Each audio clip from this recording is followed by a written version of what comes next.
But before we do, I just want to show you something. Have a look at this. On the off chance that you missed the SBS World News last night, see what they did with the weather. Checking the major centres now. Showers easing in Sydney, cloudy skies in Canberra, sunny in Melbourne, partly cloudy skies in Hobart and Adelaide. The sun will shine in Perth. Showers and a possible storm ahead for Darwin, and it'll be wet, a shower or two in Brisbane, as we mentioned earlier.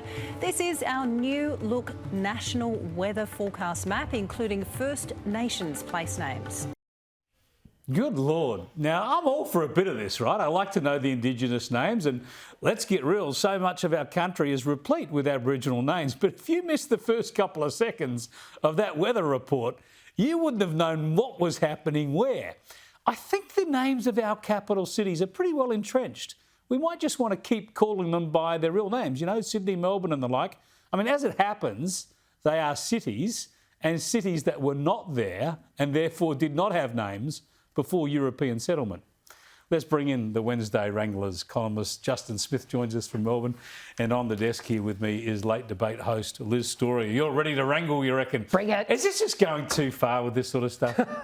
Oh, absolutely. I was only just this week, it was brought to my attention on Australia Post envelopes now, you know, the prepaid ones where you go and fill it out. They've got traditional land place. So you've written in the address and then there's a gap down the bottom where it basically asks you to repeat yourself, but it wants to know those names that you just showed. So if you get your postcode wrong, they might get the Indigenous place right. Utterly bizarre. How utterly bizarre, trying to make people call places that they've known their entire lives as Sydney, or you're mailing something to Charters Towers or whatever it is. Yeah, but what was it called back then? I hadn't noticed that one. It's bizarre, Justin, isn't it? Because obviously, you know, we're good at this stuff. We have so many Aboriginal place names. There's other things that have been adopted sensibly, like Uluru.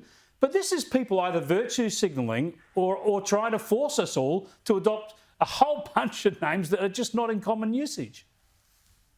Oh, gee, I'd love to have a punch up here. I'd really love That's what to you're here for. accommodate Oh, come Liz on, a punch Justin.